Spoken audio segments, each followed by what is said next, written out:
11월의 차가운 바람이 장례식장 입구를 스쳐 지나갔습니다. 낙엽이 바닥을 구르며 쓸쓸한 소리를 냈어요. 검은색 상복을 입은 사람들 사이로 한 여자가 천천히 걸어 들어왔습니다. 하얀 국화꽃 한 송이를 든 그녀의 손은 떨리지 않았어요. 오히려 너무 고요했죠. 마치 오랫동안 준비해온 사람처럼요. 저 사람 누구야? 누군가 속삭였습니다. 고 박순자 여사 장례식에 왜 저런 사람이? 얼굴이 낯익은데 설마. 조문객들의 시선이 집중됐습니다. 여자는 신경 쓰지 않았어요. 그녀는 영정 사진 앞으로 똑바로 걸어갔습니다. 사진 속 70대 노부인은 자애로운 미소를 짓고 있었어요. 동네에서는 착한 시어머니로 소문난 분이었죠. 하지만 여자는 웃지 않았습니다. 그녀는 천천히 무릎을 꿇었어요. 향을 피우는 연기가 그녀의 얼굴을 스쳤습니다. 조용히, 아주 조용히 그녀가 말했어요. 어머님, 제가 왔습니다. 약속대로요. 3년이 걸렸네요. 빈소 안의 공기가 얼어붙었습니다. 향 냄새가 더욱 진하게 퍼졌어요. 상주석에 앉아있던 40대 남자, 고준혁이 벌떡 일어났습니다. 손에 들고 있던 물컵이 바닥에 떨어져 깨졌어요. 윤서야? 여자가 천천히 고개를 돌렸습니다. 한때 이 집의 며느리였던 강윤서. 3년 전 아무 말 없이 이 집을 떠났던 그녀였습니다. 하지만 지금의 그녀는 달랐어요. 머리는 짧게 자르고 예전의 수줍은 미소는 사라졌습니다. 그녀의 눈빛에는 눈물 대신 다른 무언가가 있었어요.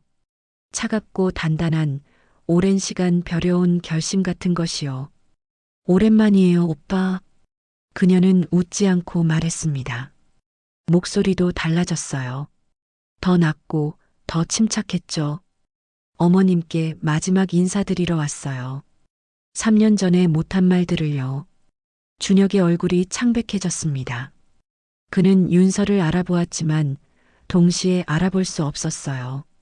예전에 순종적이고 착한 며느리는 어디에도 없었습니다. 윤서야, 여기서 무슨. 준혁이 다가가려 했지만 윤서는 손을 들어 그를 제지했습니다. 아직이에요, 오빠. 제가 할 말이 있어요. 여기 계신 모든 분들 앞에서요. 장례식장의 향 냄새가 공기를 무겁게 짓눌렀습니다. 벽시계가 똑딱거리는 소리만 들렸어요. 그리고 그 순간 준혁은 알아차렸죠. 이건 단순한 조문이 아니라는 걸. 윤서가 돌아온 건 끝나지 않은 무언가를 마무리하기 위해서라는 걸요. 그리고 그것은 아마도 이 가족 전체를 흔들어 놓을 거라는 걸요. 윤서는 다시 영정을 바라봤습니다. 오늘 사연을 시작하겠습니다. 시작하기 전에 구독과 좋아요는 큰 힘이자 사랑입니다. 어머님, 드디어 제가 자유롭게 말할 수 있는 날이 왔네요. 들리시나요? 강윤서는 27살에 이 집으로 시집왔습니다. 평범한 회사원이었던 그녀는 고준혁을 사랑했어요. 준혁은 다정했고 책임감 있어 보였습니다. 그는 윤서에게 프러포즈하면서 말했죠. 우리 엄마가 좀 까다로우시긴 한데 괜찮겠어? 윤서는 웃으며 대답했어요. 사랑하는 사람을 위해서라면 뭐든 할 수 있어요. 하지만 시어머니 박순자는 첫날부터 그녀를 반기지 않았죠. 결혼식 다음 날 아침 새벽 5시에 윤서를 깨웠어요. 일어나서 밥해. 우리 집은 원래 며느리가 밥하는 거야. 시집 왔으면 각오는 했겠지? 윤서는 부스스한 눈을 비비며 부엌으로 갔습니다. 준혁은 아직 잠들어 있었어요. 그녀는 서툴게 밥을 했습니다. 국도 끓이고 반찬도 차렸어요. 하지만 시어머니는 한술 뜨더니 얼굴을 찌푸렸습니다. 이게 밥이야, 개밥이야? 우리 아들한테는 내가 아깝다. 학벌도 변변찮고 집안도 그렇고. 윤서는 참았습니다. 첫날이니까 적응하면 괜찮아질 거라고 생각했어요. 하지만 시어머니의 학대는 날이 갈수록 심해졌습니다. 너 친정 엄마가 청소부라며? 역시 피는 못 속이네. 청소하는 것 좀 봐. 우리 아들 월급으로 친정에 돈 보내지 마. 시집 온 년이 친정만 챙기네. 임신은 언제 할 거야? 아들 낳아야 대접받는 거 알지?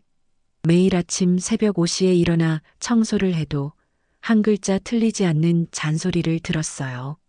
친정 엄마가 아파 병원에 가겠다고 하면 시집 온 년이 친정만 챙기네라는 비난이 돌아왔죠. 윤서는 천천히 무너져 갔습니다. 체중은 10kg가 빠졌고 눈가에는 다크서클이 내려앉았어요. 가장 견디기 힘들었던 건 남편이었어요. 준혁은 아내를 사랑한다고 했지만 어머니 앞에서는 한마디도 하지 못했습니다. 엄마, 윤서가 좀 힘들어하는 것 같아요. 힘들긴 뭐가 힘들어? 요즘 젊은 애들은 다 나약해. 내가 너 키울 때는 얼마나 힘들었는데. 엄마가 원래 그래. 조금만 참아. 시간 지나면 나아질 거야. 준혁의 비겁한 위로가 윤서의 마음을 더 아프게 했어요. 그렇게 2년이 흘렀습니다. 윤서는 임신을 했어요. 산부인과에서 임신 확인서를 받아들고 돌아오는 길, 그녀는 처음으로 웃었습니다. 생각했죠. 이제는 달라질 거라고. 손주를 보면 시어머니도 마음을 열 거라고요. 준혁도 자신을 더 지켜줄 거라고요. 어머니, 저 아기 생겼어요. 윤서는 설레는 마음으로 말했습니다. 하지만 시어머니의 반응은 예상과 달랐어요. 그래, 아들이겠지? 딸이면 곤란해. 그뿐이었습니다. 오히려 임신한 며느리에게 집안일은 더 많아졌어요. 임신했다고 놀고 먹을 생각하지 마. 움직여야 순산한다. 임신 5개월째 되던 날 그 일이 일어났습니다. 윤서는 무거운 빨래 바구니를 들고 2층으로 올라가려 했어요.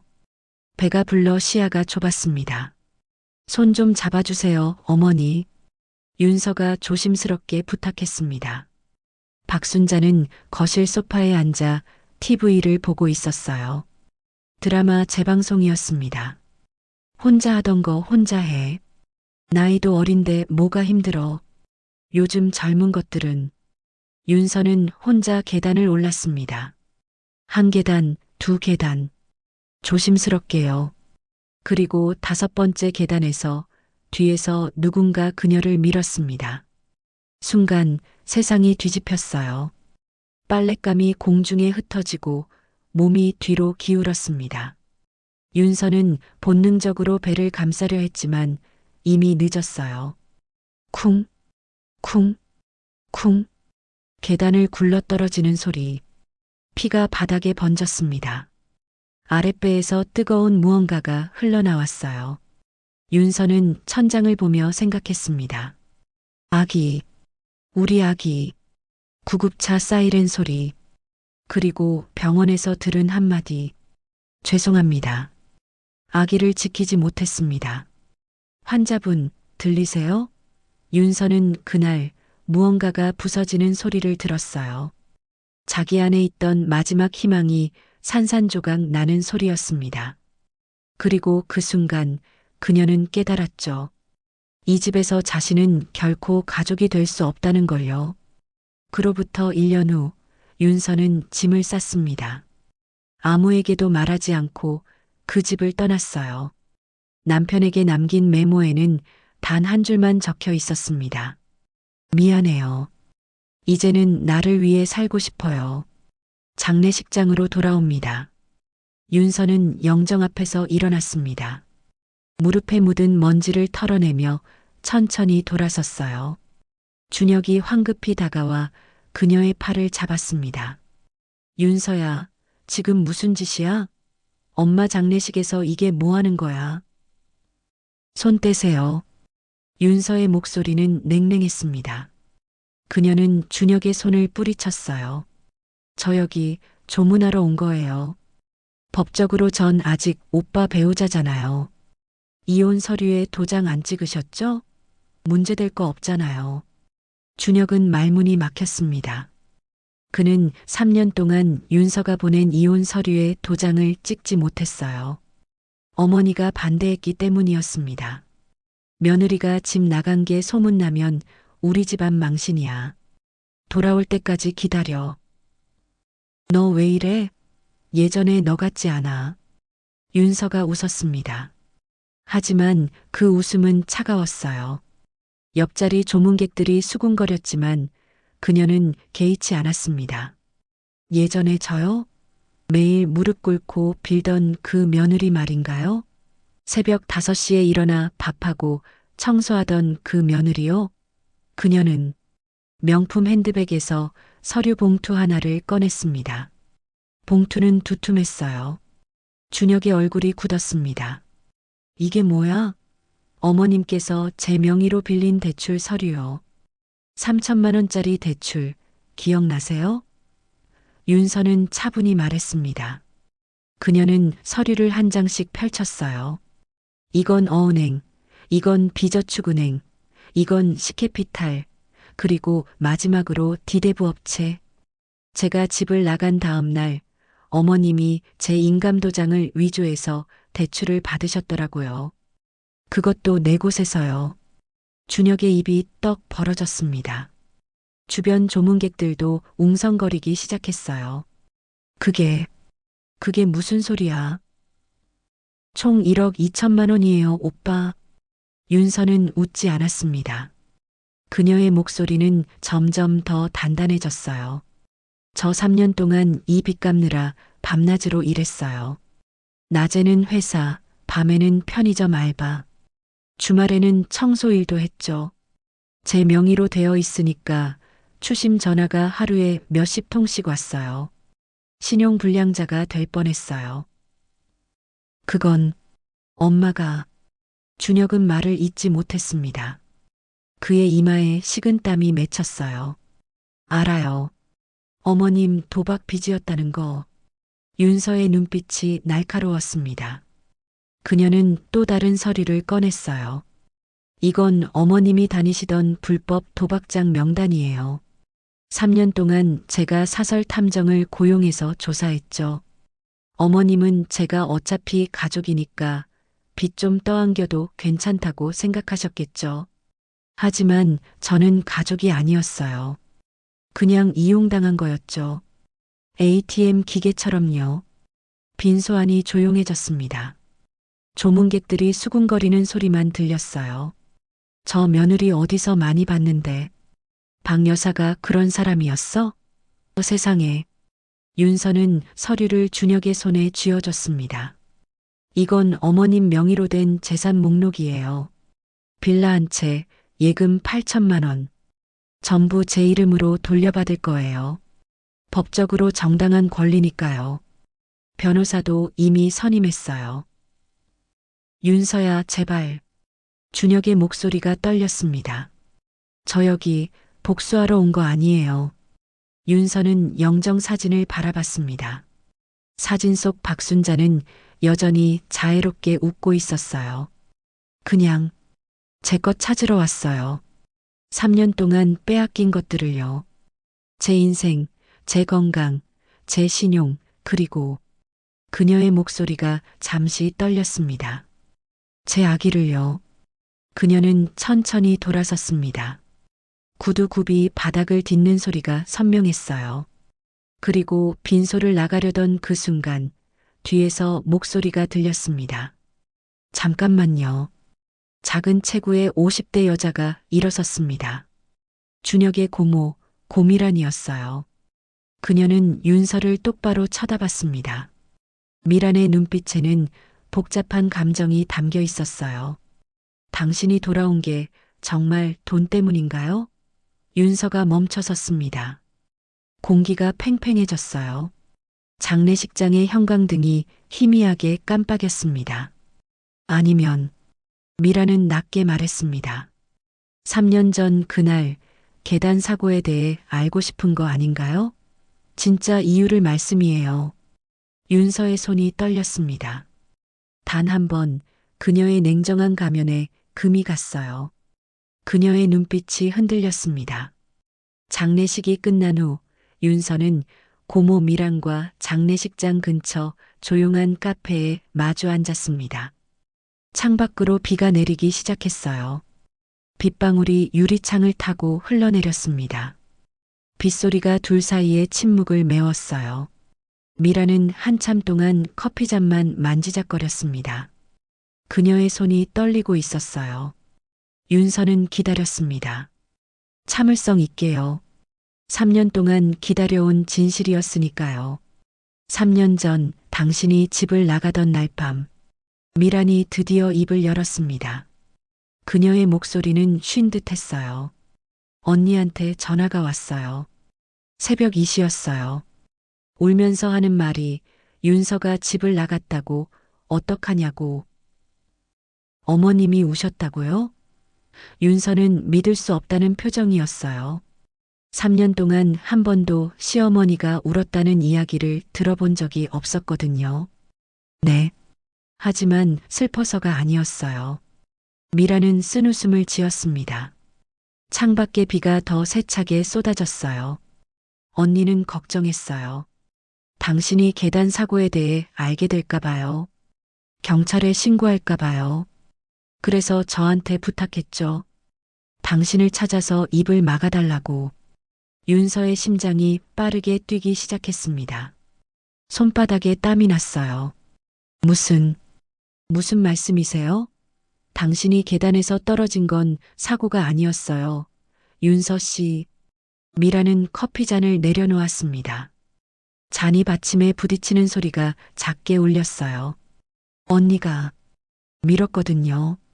일부러요. 시간이 멈춘 것 같았습니다. 윤서는 숨을 쉴 수가 없었어요. 카페의 배경음악 소리도 빗소리도 모든 게 멀어졌습니다. 거짓말. 그럴 리가. 사고였어요. 제가 조심하지 못해서. 저도 믿고 싶지 않았어요. 미란는 떨리는 손으로 핸드폰을 꺼냈습니다. 하지만 언니는 그날 밤 술에 취해서 제게 다 털어놨어요. 저는 녹음을 했어요. 증거로 남겨야 한다고 생각했죠. 언젠가 이 진실이 밝혀져야 한다고요. 핸드폰에서 흘러나온 목소리.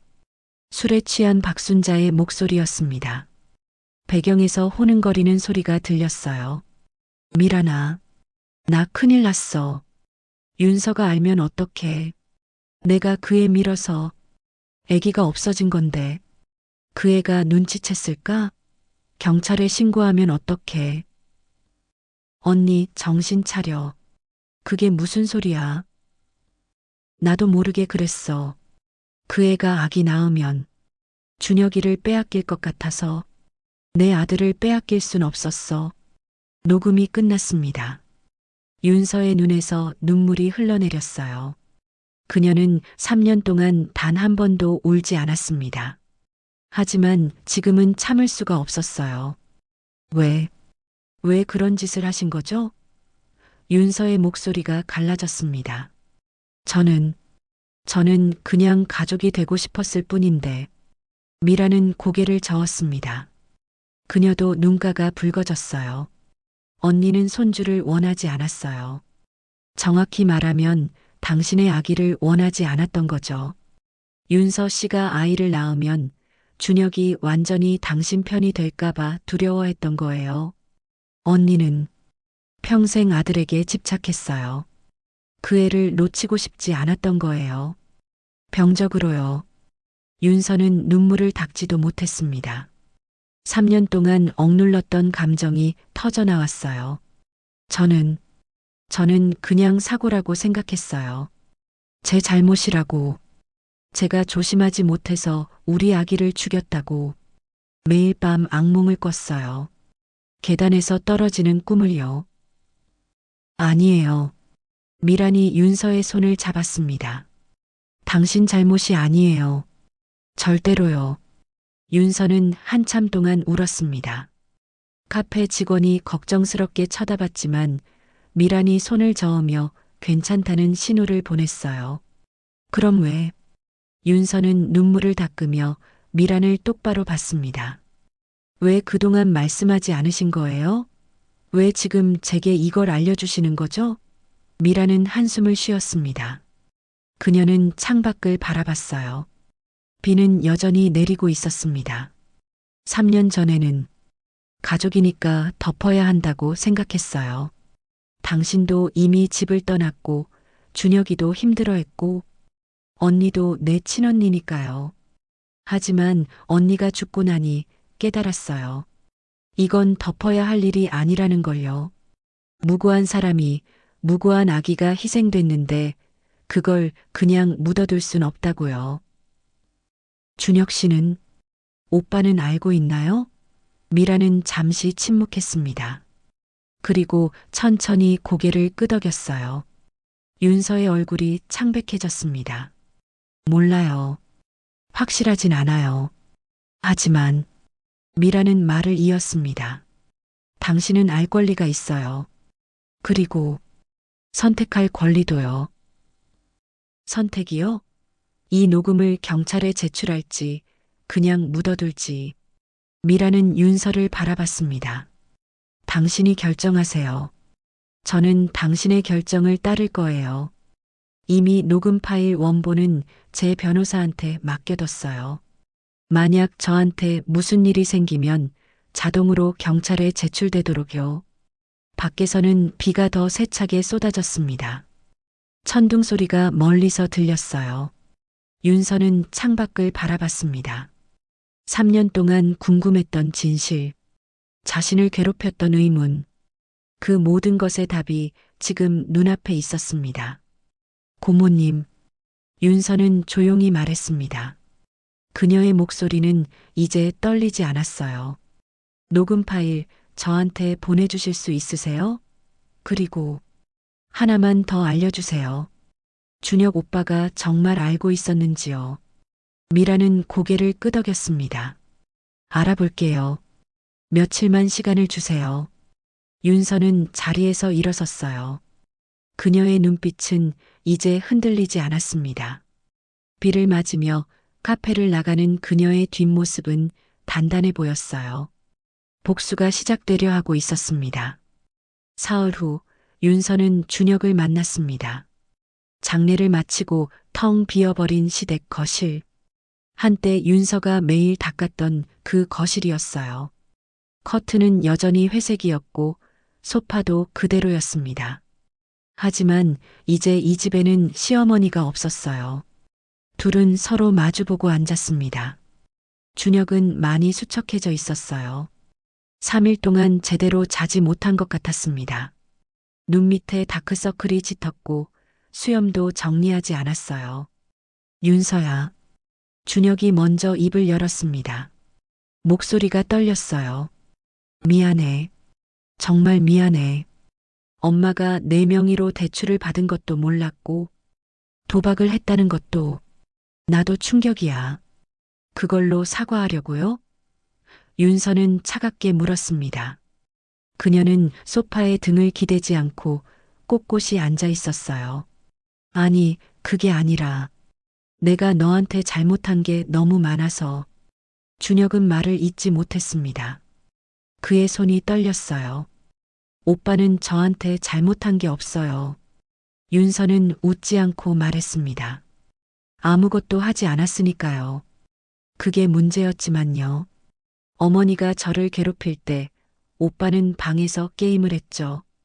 제가 새벽 5시에 일어나 밥을 할 때 오빠는 주무셨고요. 제가 계단에서 떨어졌을 때 그녀의 목소리가 잠시 떨렸습니다. 오빠는 회사에 있었죠. 윤서야. 준혁의 눈에 눈물이 고였습니다. 오빠 3년 전 제가 계단에서 떨어진 거 기억하죠? 준혁은 고개를 끄덕였습니다. 그때 정말 너무 놀랐어. 내가 다칠까봐, 아기가 위험할까봐. 병원에 달려갔잖아. 그게 사고가 아니었다는 거 알고 있었어요? 공기가 얼어붙었습니다. 준혁의 얼굴이 하얗게 질렸어요. 그의 손이 소파 팔걸이를 움켜쥐었습니다. 뭐? 무슨 소리야? 윤서는 핸드폰을 꺼내 녹음 파일을 재생했습니다. 박순자의 목소리가 거실에 울려 퍼졌어요. 내가 그에 밀어서 아기가 없어진 건데. 녹음이 끝나자 준혁은 얼어붙어 있었습니다. 그의 손이 떨렸어요. 얼굴에서 핏기가 가셨습니다. 이게 무슨... 준혁은 말을 잇지 못했습니다. 그는 소파에서 일어나 창문으로 걸어갔어요. 창밖을 보며 한참을 서 있었습니다. 어머님이 저를 밀었어요. 일부러요. 윤서의 목소리는 떨렸지만 단호했습니다. 우리 아기를, 오빠 아기를 죽인 건 어머님이에요. 제가 가족이 되는 걸 원하지 않으셨던 거예요. 윤서야, 잠깐만. 이건... 준혁이 돌아섰습니다. 그의 눈에는 눈물이 가득했어요. 엄마가 그럴 리 없어. 엄마는 손주를 그렇게 기다렸는데 아직도 어머님을 감싸시려고요? 윤서가 소리쳤습니다. 그녀는 자리에서 벌떡 일어났어요. 증거가 여기 있는데도요? 고모님의 증언도 있어요. 엄마는 그럴 사람이 아니야. 준혁도 목소리를 높였습니다. 엄마는 나를 위해 평생을 살았어. 아버지 돌아가시고 혼자서 나를 키웠어. 엄마가 그런 짓을 할 리가. 기다린 게 아니에요. 두려워했던 거예요. 윤서는 눈물을 흘렸습니다. 3년 동안 참았던 감정이 폭발했어요. 오빠가 저한테 빠져서 당신을 떠날까 봐요. 그래서 우리 아기를.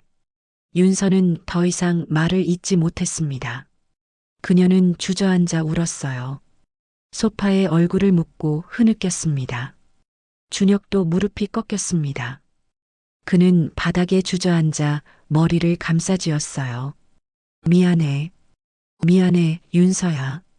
그도 울고 있었습니다. 내가 너를 지켜줬어야 했는데, 내가 남편이었는데. 둘은 한참 동안 울었습니다. 거실의 시계가 똑딱거렸어요. 해가 지고 있었습니다. 주황빛 석양이 창문을 통해 들어왔어요. 이제 사과는 필요 없어요. 윤서는 눈물을 닦았습니다. 그녀는 다시 일어섰어요. 저 경찰에 신고할 거예요. 어머님은 돌아가셨지만 이 사실은 밝혀져야 해요. 기록으로 남아야 하고요. 윤서야, 제발. 준혁이 그녀를 붙잡았습니다. 엄마는 이미 죽었어. 이제 와서 이러면 뭐가 달라져? 엄마도 벌을 받았잖아. 죽음으로. 우리 가문만 망신당할 뿐이야. 윤서는 준혁의 손을 뿌리쳤습니다. 역시 오빠네요. 아직도 체면이 더 중요하시네요. 우리 아기보다, 제 고통보다 집안 체면이 더 중요한 거죠? 그게 아니라.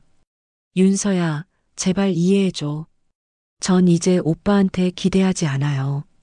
윤서는 가방을 집어들었습니다. 혼자서 할 거예요.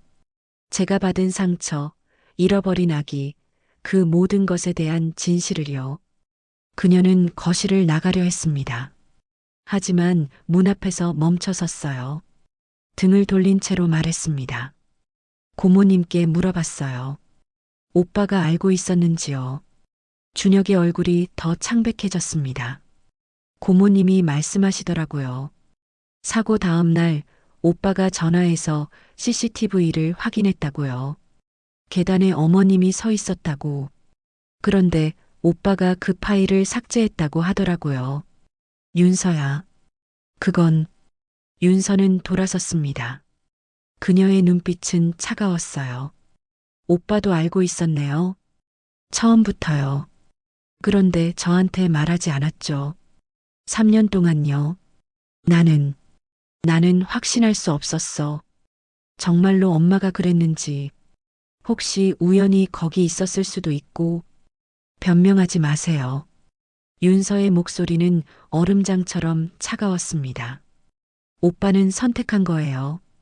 저 대신 어머님을요. 진실 대신 체면을요. 이제 저도 선택할 거예요. 용서 대신 정의를요. 윤서는 문을 열고 나갔습니다. 문이 닫히는 소리가 거실에 울렸어요. 준혁은 그 자리에 주저앉았습니다. 그는 손으로 얼굴을 가리고 흐느꼈어요. 미안해. 윤서야. 정말 미안해. 하지만 이미 아무도 없었습니다. 거실은 텅 비어 있었어요. 석양빛만 바닥에 길게 드리워져 있었습니다.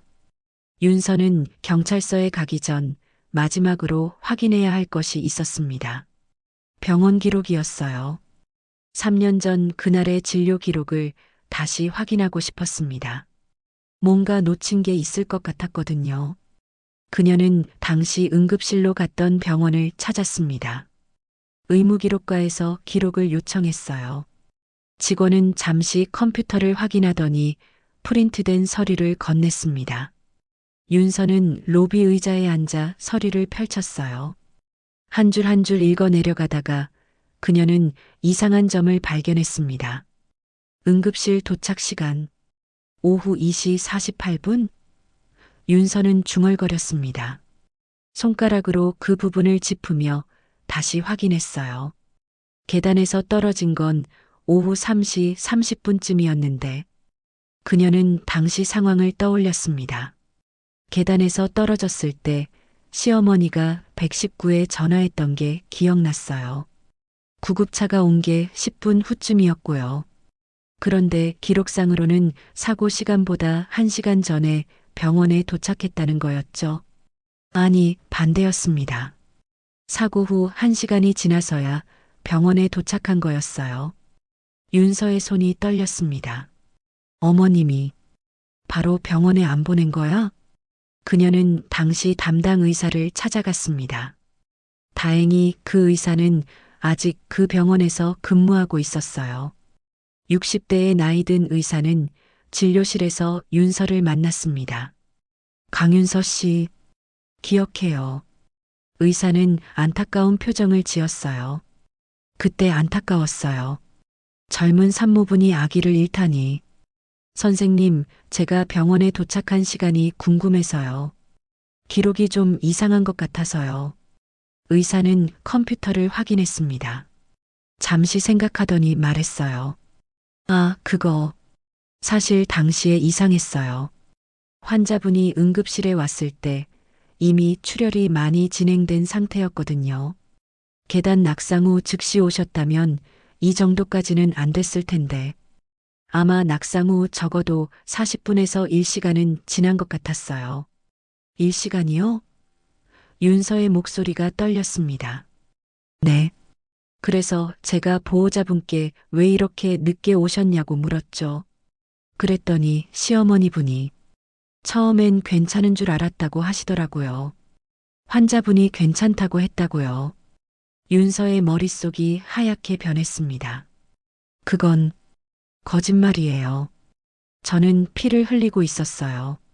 아랫배가 너무 아팠고 저는 바로 병원에 가자고 했어요. 의사는 놀란 표정을 지었습니다. 그럼 보호자분이 거짓말을 하신 건가요? 그럼 선생님 만약 윤서는 떨리는 목소리로 물었습니다. 만약 바로 병원에 왔다면 아기를 살릴 수 있었을까요?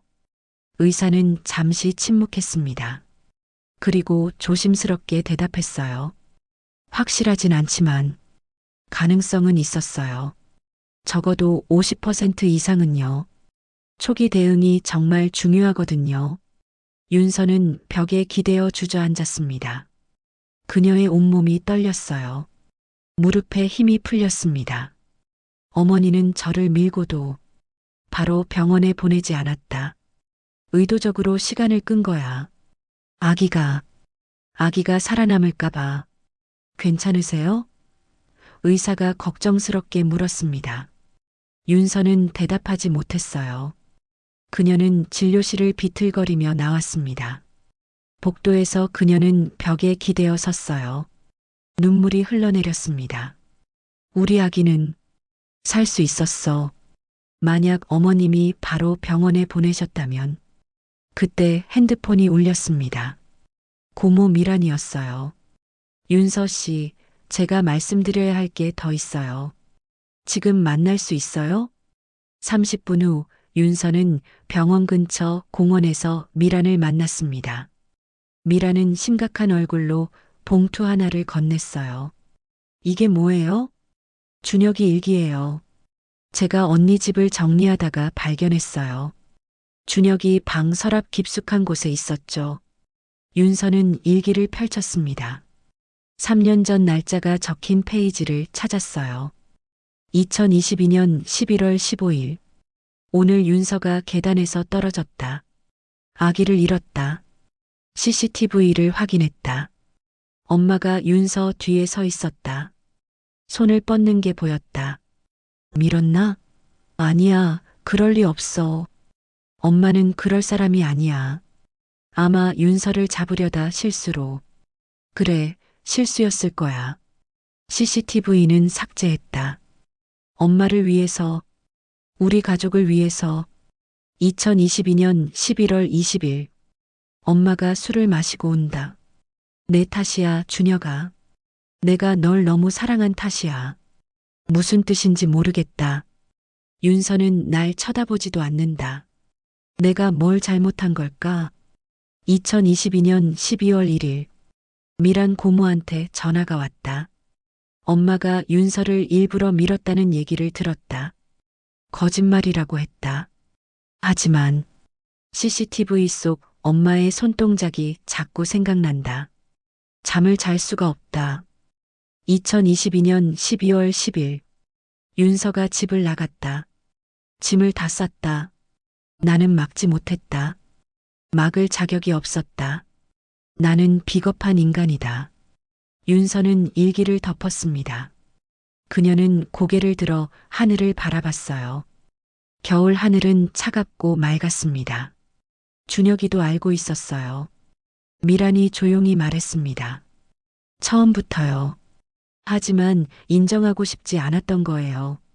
자기 엄마가 그럴 리 없다고, 자기가 본 게 착각이었다고 믿고 싶었던 거죠. 그래서 저를 버린 거네요. 윤서는 웃었습니다. 하지만 그 웃음은 슬펐어요. 오빠는 선택한 거예요. 진실보다 거짓을, 저보다 어머님을요. 미안해요, 윤서 씨. 우리 가족이 당신한테 너무 큰 상처를 준 것 같아요. 윤서는 고개를 저었습니다. 아니에요. 고모님 잘못이 아니에요. 그녀는 일기를 돌려주려 했지만 미란이 손을 저었어요. 가지세요. 증거로 필요할 거예요. 고모님은 왜 저를 도와주시는 거예요? 미란은 한참을 침묵하다가 대답했습니다. 제게도 딸이 있어요. 만약 우리 딸이 당신 같은 일을 당한다면 누군가 도와줬으면 좋겠어요. 그리고 그녀는 눈물을 닦았어요. 우리 가족이 저지른 잘못을 누군가는 바로잡아야 한다고 생각해요. 윤서는 고개를 숙였습니다. 감사합니다, 고모님. 그녀는 공원을 나와 경찰서로 향했습니다. 손에는 녹음 파일, 병원 기록, 그리고 준혁의 일기가 들려 있었어요. 모든 증거가 모였습니다. 이제 진실을 밝힐 시간이었습니다. 일주일 후 윤서는 변호사 사무실에서 가족회의를 소집했습니다. 준혁, 고모 미란, 고모부, 그리고 준혁의 여동생 준이까지 모두가 모였어요. 긴장된 공기가 사무실을 감쌌습니다. 윤서는 테이블 앞에 서 있었어요. 그녀 옆에는 변호사가 서류를 펼쳐놓고 있었습니다. 저는 오늘 여러분께 최종 결정을 알리려고 모셨어요. 윤서는 차분히 말했습니다. 고 박순자 여사의 범죄 행위와 고준혁 씨의 증거 은폐에 대해서요. 준혁의 얼굴이 창백했습니다. 그는 일주일 동안 제대로 먹지도 자지도 못한 것 같았어요. 윤서 씨, 고모부가 입을 열었습니다. 이미 죽은 사람을 가지고 이러면 안 됩니다. 우리 집안 망신이에요. 제발 생각 좀 해보세요. 망신이요? 윤서는 차갑게 웃었습니다. 제 아기가 죽은 게 망신보다 덜 중요한가요? 제가 3년 동안 겪은 고통이 체면보다 가벼운가요? 그게 아니라 이미 지난 일이잖아요. 준혁의 여동생 준이가 말했습니다. 지난 일이 아니에요. 윤서는 테이블을 쳤습니다. 서류들이 흔들렸어요. 3년 동안 저는 매일 악몽을 꿨어요. 제가 조심하지 못해서 제 잘못으로 아기가 죽었다고 생각했죠. 하지만 아니었어요. 이건 명백한 살인미수였어요. 그리고 증거 은폐였고요. 윤서 씨, 미란이 조용히 말했습니다. 경찰에 신고하시겠어요? 윤서는 한참을 침묵했습니다. 창밖을 바라봤어요. 겨울 햇살이 들어오고 있었습니다. 제가 이 일주일 동안 많은 생각을 했어요. 그녀는 천천히 말했습니다. 복수가 뭔지, 정의가 뭔지요. 어머님을 고발하면 어머님은 이미 돌아가셨으니 벌을 받지 않아요. 오빠만 증거 은폐로 처벌받겠죠. 그리고 이 가족은 완전히 무너질 거예요. 준혁이 고개를 들었습니다. 그의 눈에는 희망의 빛이 보였어요. 하지만 윤서는 준혁을 똑바로 봤습니다. 그게 제가 원하는 복수는 아니에요. 그럼 윤서야, 용서해 주는 거야? 준혁이 물었습니다. 아니요. 윤서는 고개를 저었습니다. 용서는 안 해요. 절대로요. 하지만 놓아줄게요. 놓아준다고요? 네. 고소는 취하하지 않을 거예요. 하지만 합의를 할게요. 조건이 있어요. 변호사가 서류를 펼쳤습니다. 윤서는 하나씩 읽어내려갔어요. 첫째, 어머님의 도박 빚으로 생긴 제명의 대출 1억 2천만 원, 전액 변제하세요. 이자까지 포함해서요. 알았어. 그건 당연히. 준혁이 말했습니다. 둘째, 어머님 유산 중 50%를 가정폭력 피해자 지원단체에 기부하세요. 시댁학대로 고통받는 며느리들을 위해서요. 고모부가 입을 열려 했지만 미란이 그를 말렸습니다. 셋째, 준혁 씨는 정신과 상담을 받으세요. 의무적으로 1년 동안요. 공동의존과 모자 관계 문제에 대해서요. 준혁은 고개를 숙였습니다. 넷째, 이 사건의 진실을 기록으로 남길 거예요. 책으로 출판할 겁니다. 실명은 가리되 사건의 전말을 있는 그대로 공개할 거예요. 다른 며느리들이 저처럼 혼자 고통받지 않도록요. 그건 고모부가 반대하려 했습니다. 이건 협상사항이 아니에요. 윤서는 단호했습니다. 이 조건들을 모두 수락하시면 형사고소는 취하하고 민사로만 해결하겠어요. 거부하시면 지금 당장 경찰서에 가서 고소장을 제출할 거예요. 침묵이 흘렀습니다. 준혁은 변호사와 눈빛을 교환했어요. 그리고 천천히 고개를 끄덕였습니다. 알았어. 다 하겠어, 윤서야. 그리고 마지막으로 윤서는 가방에서 서류를 꺼냈습니다. 이혼 서류예요. 이번엔 꼭 도장 찍어주세요. 저는 더 이상 오빠의 아내가 아니에요. 준혁은 떨리는 손으로 서류를 받았습니다. 그는 펜을 들어 서명란에 이름을 썼어요. 그리고 도장을 찍었습니다. 윤서야. 준혁의 목소리가 떨렸습니다. 정말 미안해. 내가 제대로 된 남편이었다면 이런 일은 없었을 거야. 알아요. 윤서는 조용히 말했습니다. 하지만 이미 늦었어요. 어떤 사과도 어떤 후회도 제 아기를 되돌릴 순 없어요. 준이가 일어섰습니다. 그녀는 윤서에게 다가왔어요. 언니. 준이는 떨리는 목소리로 말했습니다. 사과는 안 받으실 거 알아요. 저희 가족이 언니한테 한 짓은 용서받을 수 없는 일이에요. 하지만 한 가지만 알아주세요. 엄마는 평생 병을 앓았어요. 정신적으로요. 그게 변명이 되나요? 윤서가 물었습니다. 아니요. 변명 안 돼요. 준이는 고개를 저었습니다. 그녀의 눈에도 눈물이 고였어요. 하지만 저도 오빠도 평생 엄마의 병든 사랑 아래서 자랐어요. 우리도 피해자예요. 어떤 면에서는요. 그게 잘못을 정당화하진 않지만 알아요. 윤서는 준이의 손을 잡았습니다. 이해해요. 하지만 여러분의 고통이 제 고통을 덜어주진 않아요. 그건 별개의 문제예요. 미란이 일어섰습니다. 윤서 씨, 마지막으로 할 말 있어요? 윤서는 가족들을 둘러봤습니다. 그리고 조용히 말했어요. 저는 여러분을 용서하지 않아요. 하지만 증오하지도 않을 거예요. 그냥 놓아줄 거예요. 여러분의 삶과 제 삶을요. 각자 자기 길을 가는 거예요. 이제 저는 제 인생을 살 거예요. 누군가의 며느리로서가 아니라 강윤서로서요. 그녀는 서류 가방을 집어들었습니다. 그리고 마지막으로 준혁을 봤어요. 행복하세요, 오빠. 진짜로요. 어머님의 그림자에서 벗어나서 진짜 오빠 자신으로 살아가세요. 그게 제가 바라는 유일한 거예요. 윤서는 사무실을 나갔습니다. 문이 닫혔어요. 준혁은 그 자리에 주저앉아 울었습니다. 준이가 오빠를 안아줬어요. 오빠 괜찮아요. 우리도 이제 다시 시작하면 돼요. 밖에서는 햇살이 따뜻했습니다. 윤서는 깊게 숨을 들이마셨어요. 처음으로 가슴이 가벼웠습니다. 1년이 흘렀습니다. 윤서는 작은 카페를 운영하고 있었어요. 카페 이름은 새로운 시작.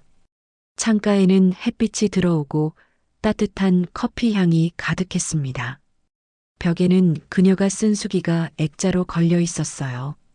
당신이 받은 상처는 당신의 잘못이 아닙니다. 하지만 그 상처를 안고 어떻게 살아갈지는 당신의 선택입니다. 저는 복수 대신 치유를, 증오 대신 새로운 시작을 선택했습니다. 마이너스 강윤서. 카페는 소문이 나 있었어요. 시댁 문제로 힘들어하는 며느리들이 찾아오는 곳이라고요. 윤서는 매주 수요일 저녁 무료 상담 모임을 열었습니다. 10명 정도의 여성들이 모여 서로의 이야기를 나눴어요. 여기 오니까 숨을 쉴 수 있어요. 한 여성이 말했습니다. 시댁에서는 늘 숨이 막혔거든요. 저도 그랬어요.